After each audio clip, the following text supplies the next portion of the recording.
ثم جعلناک علی شریعۃ من الامر، اے نبی علیہ السلام بنی اسرائیل کے بعد ہم نے آپ کو ایک پختہ دین کے اوپر حکم دے کر بھیجا، فاتبعها، تو اے نبی آپ اس کی پیروی کریں شریعت کی جو ہم نے آپ پہ نازل کی ہے، ولا تتبع اهواء الذین لا يعلمون، اور اے نبی صلی اللہ علیہ وآلہ وسلم جو لوگ اپنی خواہشات کی پیروی کر رہے ہیں آپ نے ان کے پیچھے نہیں چلنا، آپ نے اللہ کی وحی کے پیچھے چلنا ہے۔ نبی کو بھی حکم ہے کہ انہوں نے اللہ کی وحی کے پیچھے چلنا ہے، تو باقی کس کھاتے میں؟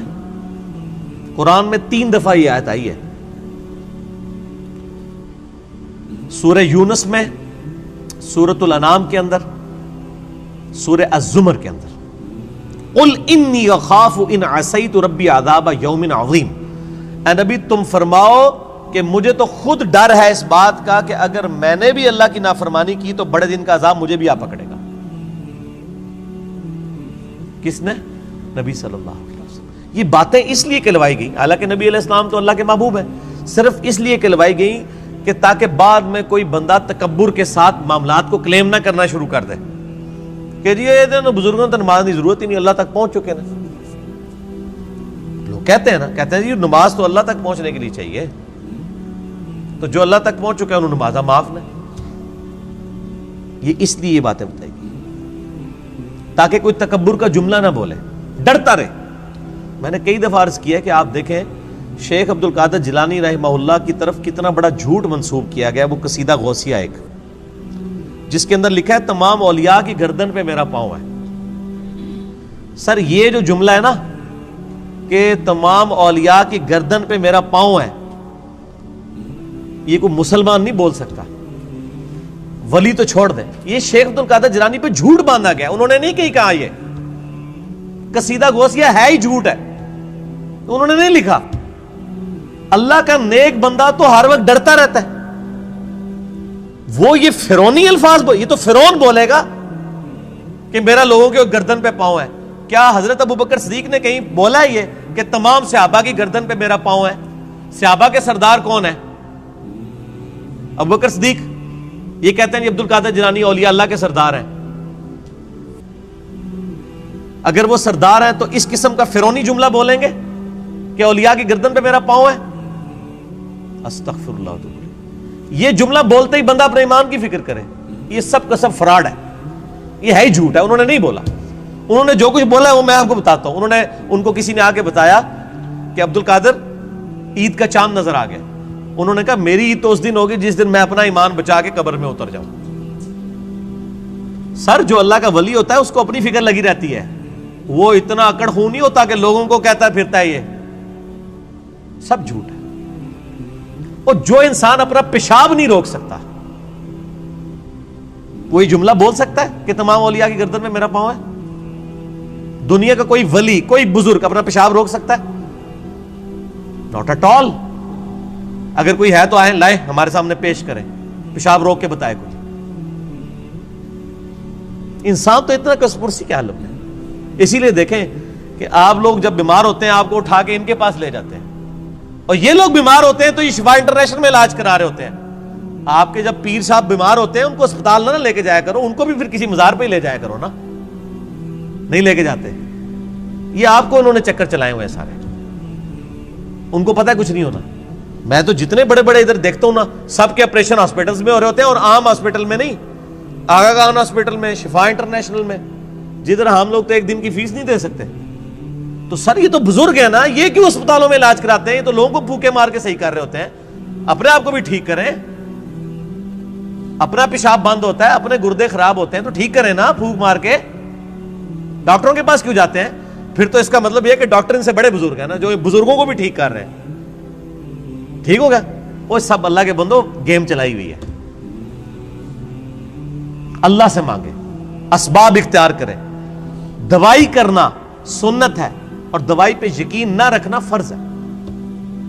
اسباب آپ نے اختیار کرنے ہیں۔ پانی کے بغیر پیاس نہیں بجھے گی، یہ سبب ہے، لیکن پانی پینے کے بعد بھی کوئی گارنٹی نہیں کسی کی پیاس بجھ جائے۔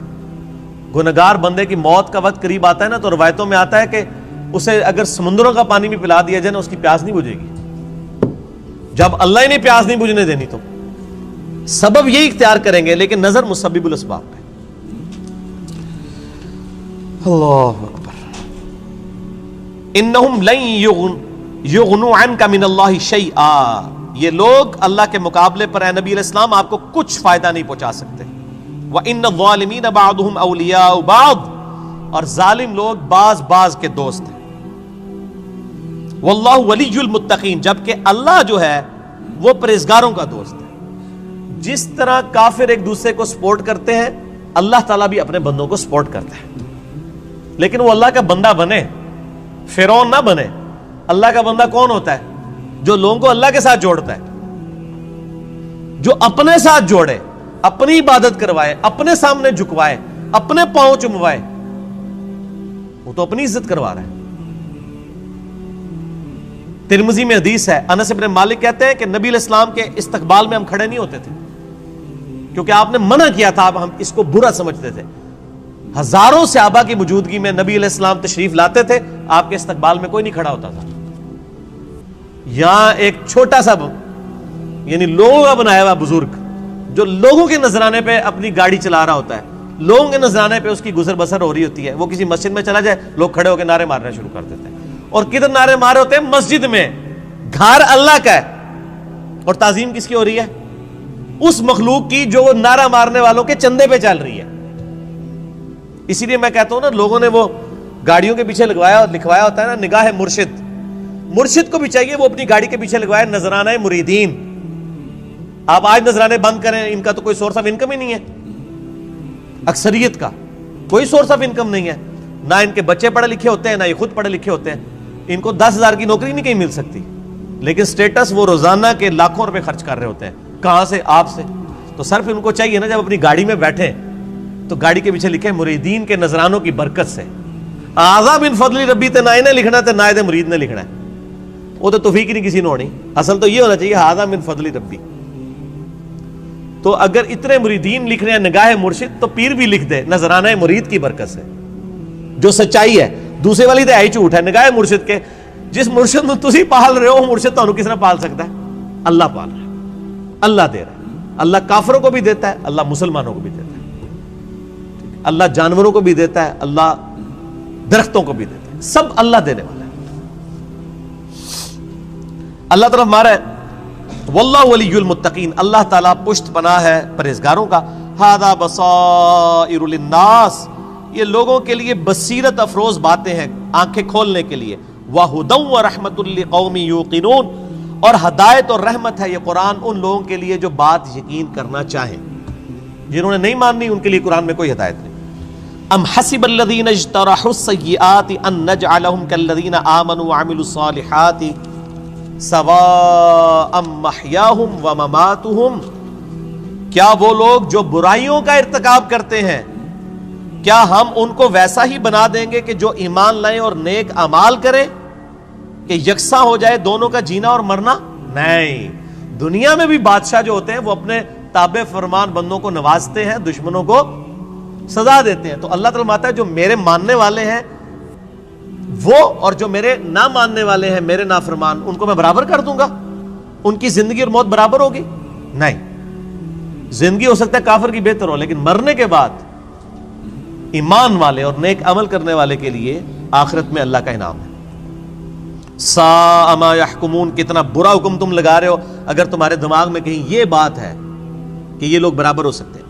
وَخَلَقَ اللَّهُ السَّمَاوَاتِ وَالْأَرْضَ بِالْحَقِّ، اور اللہ نے آسمان اور زمین کو پرپز فل پیدا کیا ہے. وَلِتُجْزَىٰ كُلُّ نَفْسٍ بِمَا كَسَبَتْ، تاکہ بدلہ دیا جائے ہر جان کو جو اس نے کمایا. وَهُمْ لَا يُظْلَمُونَ، اور کسی پہ ظلم نہیں ہوگا. یہ اللہ نے ایک لائن کے اندر مقصد بیان فرما دیا ہے کہ زمین و آسمان کی پیدائش کا مقصد یہ ہے کہ اللہ تعالیٰ آزمائے گا کون نیک عمال کرتا ہے، اس کے بعد اللہ تعالیٰ نیک عمال والے کو اس کے عمال کا بدلہ دے گا، برے عمال والے کو اس کے عمال کا بدلہ دے گا. اب بڑی سخت آیت آ رہی ہے قرآن حکیم کی، اس ایک آیت پہ گھنٹوں بولا جا سکتا ہے. افرائیت من اتخذ الہہ ہوا، اے نبی صلی اللہ علیہ وآلہ وسلم بھلا تم نے اس شخص کو دیکھا جس نے اپنی خواہش نفس کو اپنا خدا بنا لیا.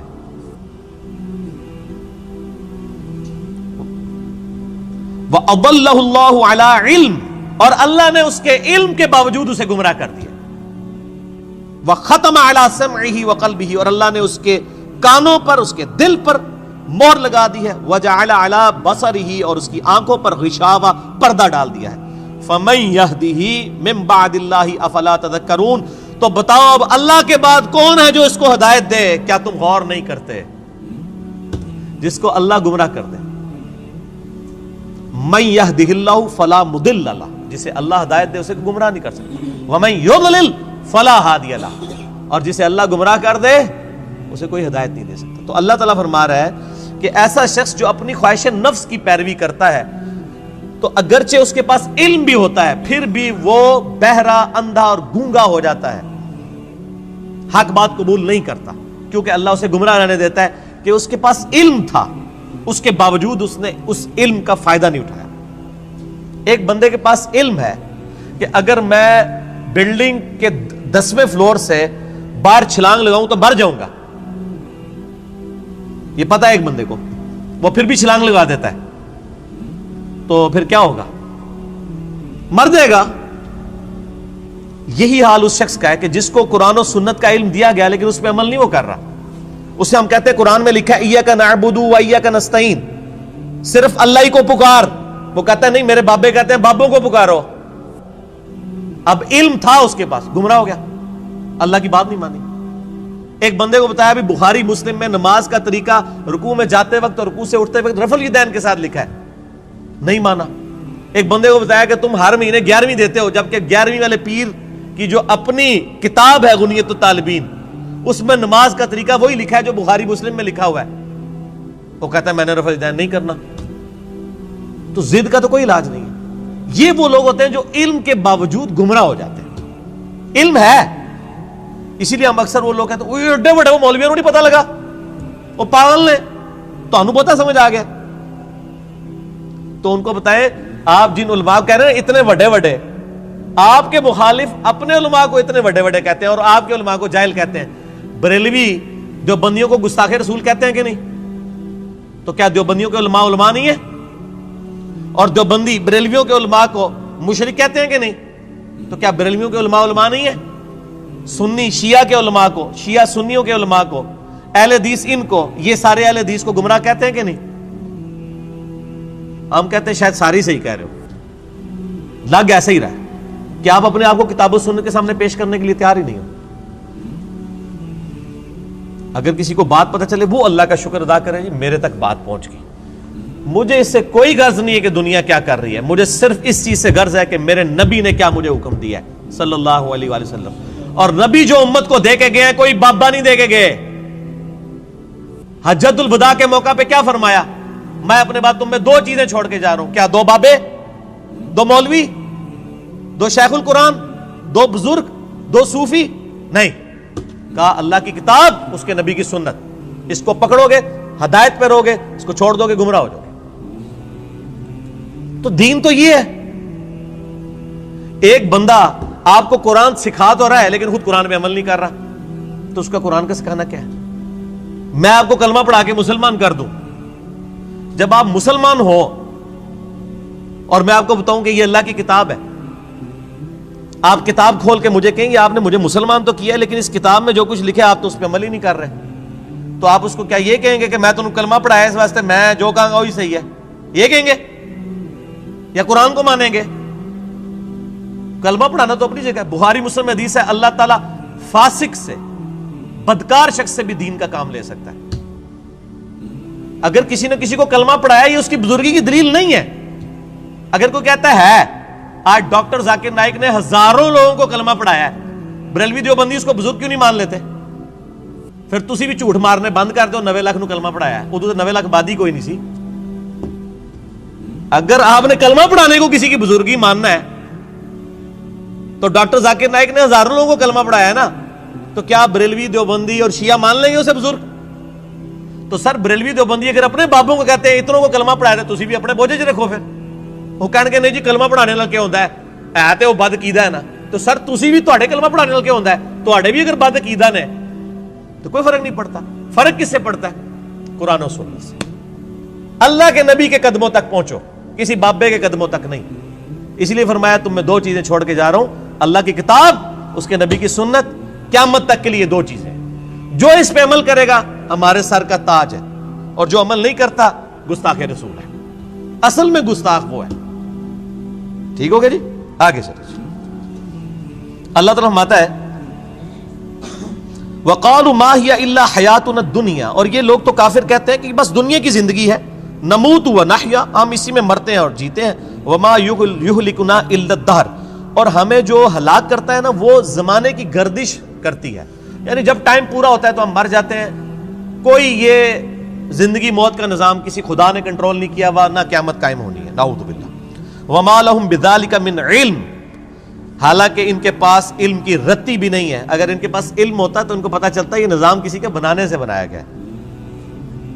اِنْهُمْ إِلَّا يَظُنُّونَ، بس یہ اٹکل پچو چلا رہے ہیں۔ وَإِذَا تُتْلَىٰ عَلَيْهِمْ آيَاتُنَا، جب ان پہ ہماری آیات پڑھی جاتی ہیں، بینات، روشن آیات، مَا كَانَ حُجَّتُهُمْ، تو یہ کوئی اور حجت نہیں کرتے سوائے ایک حجت کے، إِلَّا أَنْ قَالُوا ائْتُوا بِآبَائِنَا إِن كُنتُمْ صَادِقِينَ، یہ کہتے ہیں اگر تم سچے ہو تو ہمارے مرے ہوئے باپ دادا کو زندہ کر کے لے آؤ۔ ہمارے باپ دادا قبروں سے نکل کے یہ بات ہمیں کہیں کہ نبی اللہ کا نبی ہے، تب مانیں گے، قرآن کو ہم نے نہیں ماننا۔ یہ کافروں کی دلیل تھی، اور یہ ساری کافروں والی روش آج بھی جاری ہے۔ ہم کسی کو بتاتے ہیں نا قرآن میں یہ لکھا ہوا ہے، وہ کہتے ہیں یہ جو قبر میں چلا گیا نا یہ تو کچھ اور بتا کے گیا۔ تو یہ نکل کے اگر ہمیں کہے، دیکھ لو کافر بھی یہی کہہ رہے ہیں تے پائی اور نہ سی انہوں نے قبرہ تو باہر کاٹ سکنے ہیں، اسی تو ہی دسنا ہے جو اللہ نبی دس کے گئے نے قرآن پاک، اور قیامت تک کے لیے محفوظ صرف اللہ کی کتاب ہے، کسی بزرگ کی تعلیمات بھی محفوظ نہیں ہے۔ اتنے جھوٹ بزرگوں کے اوپر باندھے گئے ہیں، اسی لیے قرآن پاک میں کئی جگہ ہے کہ بزرگ قیامت والے دن خود اپنے ماننے والوں کے دشمن ہو جائیں گے۔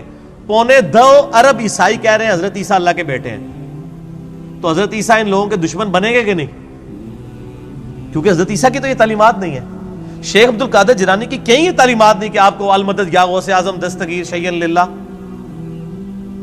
کہیں ان کی تعلیمات نہیں، تو شیخ عبد القادر جیلانی دشمن بنیں گے۔ مولا علی علیہ السلام کی کہیں تعلیمات نہیں ہے کہ تم مجھے یا علی مدد کہہ کے پکارو، ان کی تعلیمات یہی ہے ایاک نعبد و ایاک نستعین۔ مولا علی بھی اللہ کو پکارتے تھے، مولا علی کا ماننے والا بھی وہی ہوگا جو اللہ کو پکارے گا۔ تو اللہ تعالیٰ ہے جب یہ حجت کرے تم ان کو کہو قُلِ اللَّهُ يُحْيِيكُمْ ثُمَّ يُمِيتُكُمْ، اللہ تمہیں زندہ کرتا ہے وہی موت دیتا ہے، ثُمَّ يَجْمَعُكُمْ إِلَى يَوْمِ الْقِيَامَةِ، پھر قیامت دن بھی وہ تمہیں جمع کرے گا، لا ریب فیہ، جس میں کوئی شک نہیں ہے، وَلَٰكِنَّ أَكْثَرَ النَّاسِ لَا يَعْلَمُونَ، لیکن اکثر لوگ اس حقیقت سے ناواقف ہیں۔ اللہ نے فرمایا کہ بھئی یہ بتا دو کہ اللہ میں اور باقی ہستیوں میں یہ فرق ہے کہ وہ زندگی اور موت دیتے ہیں، تو لے آؤ۔ اللہ کے علاوہ کوئی زندگی اور موت دے سکتا ہے؟ نہیں دے سکتا۔ اگر کوئی کیسا کہتا ہے کہ دے سکتا ہے، اور جناب کس کس قسم کے جھوٹ، یعنی انہوں نے، یعنی وہ جی شیخ عبد القادر جیلانی رحمۃ اللہ علیہ نے ایک ڈوبی ہوئی بارات جو ہے وہ مرنے کے اتنے سال بعد زندہ کر دی تھی۔ اللہ کے بندو توبہ کرو، قرآن پاک میں سورہ انبیاء کا پہلا رکوع ہے، 17واں پارہ پہلا صفحہ ہے۔ نبی صلی اللہ علیہ وآلہ وسلم کو کافر کہتے تھے، تم ہمیں یہ کہتے ہو نا اگلے نبیوں کے یہ معجزے کہ مردہ زندہ کرتے تھے، تم ہمیں مردہ زندہ کر کے بتاؤ پھر نبی مانیں گے۔ تو اللہ تعالیٰ نے فرمایا کہ ان سے فرما دو کہ معجزات اللہ کے پاس ہے، وہ کوئی معجزہ اس قسم کا نہیں۔ نبی صلی اللہ علیہ وسلم نے بھی کوئی مردہ نہیں کبھی زندہ کیا۔ حضرت عیسیٰ علیہ السلام کا قرآن میں ذکر آتا ہے کیونکہ ان کا معجزہ وہ تھا، ہمارے نبی کا معجزہ قرآن ہے، جیسا کہ موسیٰ علیہ السلام کا معجزہ عصا تھا۔ ویسے آپ صلی اللہ علیہ وسلم کے بہت معجزات ہیں بخاری مسلم میں کہ مبارک انگلیوں سے پانی کے چشمے جاری ہو گئے، مبارک دعا سے چاند 2 ٹکڑے ہو گیا، مبارک پسینے سے خوشبو آتی تھی، یہ معجزات ہیں، مردہ زندہ کرنے والا نہیں ہے۔ تو یہ بعد کے لوگوں کے بارے میں آپ کلیم کر رہے ہیں کہ انہوں نے مردے زندہ کیے ہیں؟ آج بھی لیں کسی کو جو کہتا ہے نا مردہ زندہ کر سکتا ہے تو ہم اسے شہید کر دیتے ہیں، اس کی اجازت سے وہ اپنے آپ کو زندہ کر کے بتائے۔ حضرت عیسیٰ نے بھی جو مردے زندہ کیے ہیں نا، وہ یہ نہیں تھے کہ وہ قبر سے نکال کے چلنا پھرنا شروع کر دیتے تھے، صرف اس وقت چونکہ طب بڑے زور پہ تھی، میڈیکل، تو اللہ تعالیٰ نے ان کی میڈیکل کو فیل کیا کہ کوئی ڈاکٹر کسی مردے کو نہیں زندہ کر سکتا۔ اللہ نے آیا میرا نبی اے جیڑا مردہ زندہ کرے گا، اور وہ صرف اتنا ہوتا تھا، قبر پہ گئے مردے کو زندہ کیا، وہ مردہ کہتا تھا کہ حضرت عیسیٰ اللہ کے نبی، واپس چلا جاتا تھا، بس اس سے زیادہ نہیں تھا زندہ ہوتا نا۔ سورۃ الانبیاء کی آیت نمبر 95 ہے، جو ایک دفعہ دنیا سے چلا گیا وہ واپس نہیں آ سکتا، ناٹ ایٹ آل، گیا۔ دنیا میں واپس نہیں آ سکتا. اگر یہ بات ہوتی تو حضرت فاطمہ روتی روتی فوت کیوں ہوگی 6 مہینے کے اندر کہ میں اپنے باپ کا چہرہ اب دوبارہ نہیں دیکھ سکوں گی. حضرت عائشہ حضور کی لاڈلی ترین بیوی نبی علیہ السلام کی وفات کے بعد 47 سال تک زندہ رہی ہیں, اور کدھر زندہ رہی ہیں؟ اسی قبر والے حجرے کے 7 کمرے میں. میں کہتا ہوں کوئی ایک روایت دکھا دے کہ انہوں نے نبی علیہ السلام کی کبھی زیارت کی ہو قبر کے اوپر. آج لوگ کہتے ہیں ہمارے گھر میں آ جاتے ہیں, کوڑ مارنے چھڑ دو اللہ دے بندے ہو, چوڑ. سب سے زیادہ اگر کوئی حقدار تھا تو حضرت فاطمہ تھی, حضرت عائشہ تھی, مولا علی تھے. ان سے کوئی آپ کو بات نہیں ملے گی. یہ جتنی آپ کو باتیں بتاتے ہیں نا ساری بزرگ بابوں سے بتاتے ہیں, آپ کو حضرت ابوبکر کی کرامت نہیں بتا رہے ہوں گے اس قسم کی, تو کیا ہوتی نہیں ہے کرامت. ہم مانتے ہیں کرامت صرف یہ ہے کہ کسی کی دعا کی برکت سے کچھ ہو جائے, مرضی اللہ کی. کوئی کر کے نہیں دکھا سکتا, کوئی کر کے دکھا سکتا ہے تو میں نے کئی بار چیلنج کیا ہے, کوئی زندہ یا مردہ بزرگ میں اپنا انجینئرنگ کا فارمولہ لکھ کے دیتا ہوں, وہ دیکھ کے پڑھ کے بتا دے.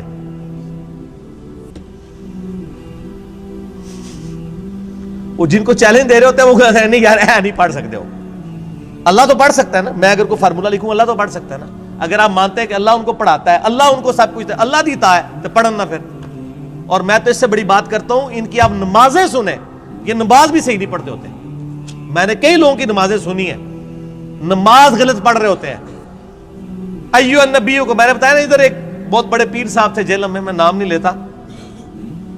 ایک دن میں نے ان کی نماز سنی, ہم وہ بھی شغل ملے میں بیٹھ گئے نماز سنانے کے لیے. نماز میں پڑھ رہے السلام علیکہ ایھا النبیو. مرید ہزاروں ہیں جن کو انہوں نے جنت میں لے کے جانا ہے, نماز ایھا النبیو 25-30 بندوں کی موجودگی میں. اور بھی بڑی غلطی تھی, یہ موٹی سی مجھے یاد رہ گئی. میں کہ یہ کیا پڑھ رہے ہیں؟ وہ بچپن سے نماز یاد کی تھی, اسی طرح چل رہی تھی. باقی عین ہا تو ہے ہی کوئی نہیں تھا نا, وہ تو چھڈ ہی دو, وہ تو میں گل ہی نہیں کہ میں زبر زیر کی غلطیاں. ایھا النبیو. اور یہ وہ ہیں جو کہہ رہے ہیں اسی جناب تہاڈا بیڑا تار دینا. نماز نہیں آتی, دعوے. میرے پاس کئی لوگ آتے ہیں نہیں وہ ہمارے سلسلے میں بیعت ہو جائیں. میں نے کہا آپ کا پیر مجھے صرف یہ 17 اذکار جو فرض نماز کے بعد کے ہیں نا وہ مجھے زبانی سنا دے, میں بیعت ہو جاؤں گا. آج تک دنیا کا کوئی پیر سامنے نہیں آیا. 17 اذکار ہیں فرض نماز کے بعد. لوگوں کو کتنے آتے ہیں؟ 4 یا 5. آیت الکرسی, تسبیح فاطمہ, اللہ اکبر, استغفر اللہ, اللہم انت السلام. تو گنتی مک جانی ہے 5 تو بعد. اے 17 اذکار لکھے ہوئے گرین کارڈ پہ جو نبی صلی اللہ علیہ وسلم کرتے تھے, دنیا کے کسی پیر کو نہیں آتے. وہ 24 اذکار بلو کارڈ پہ لکھے ہوئے ہیں جو صبح و شام کے اذکار ہیں نبی علیہ السلام کے. کتنی کتنی مشکل دعائیں ہیں بخاری مسلم میں, کسی پیر کو نہیں آتی ہیں. میں اس سے بڑا چیلنج کہتا ہوں یہ دیکھ کے پڑھ کے بتا دیں. یہ اتنی مشکل عربی ہے کہ جس نے پہلی دفعہ پڑھی ہو وہ اس کو ایک دفعہ پڑھ کے صحیح پڑھ ہی نہیں سکتا. ابھی تک تو سارے فیل ہوئے ہیں. تو پھر یہ کہنا کہ ہم لوگوں کو نبی علیہ السلام تک پہنچاتے ہو, تسی آپ تک پہنچے کوئی نہیں ہوئے اللہ دے بندے ہو. نبی علیہ السلام تک وہ پہنچا ہوا ہے جو نبی علیہ السلام کے طریقے پہ ہے, جو آپ نے فرمایا, جو آپ نے وظیفے بتائے ہیں. باقی تو آپ کے خود ساختہ چیزیں ہیں, وہ جس طرح ہندوؤں کے ماننے والے اپنے کو کرتے ہیں, آپ کے ماننے والے آپ کو سکھا رہے ہیں. نبی علیہ السلام کے ساتھ کوئی تعلق نہیں ہے. نبی صلی اللہ علیہ وسلم جو کچھ دے کے گئے وہ یہ موجود ہے اس میں, وہ اس قرآن کے اندر ہے. باقی سب کچھ آپ کے بابوں نے آپ کو دیا, اس کا دین سے کوئی تعلق نہیں. ٹھیک ہو گیا جی. اور ویسے بابوں کے اوپر کوئی ناراض بھی نہیں ہونا چاہیے, کیونکہ سارے ایک دوسرے کے بابوں کو نہیں مانتے. جب سارے ایک دوسرے کو نہیں مان رہے ہیں تو ہم کہہ رہے ہیں سارے ٹھیک کہہ رہے ہو, کسی کے بھی نہ مانو, ایک بندے کو اپنا امام بناؤ. امام اعظم محمد رسول اللہ صلی اللہ علیہ وآلہ وسلم صلاۃ تسلیما کثیرا کثیرا. ٹھیک ہو گیا.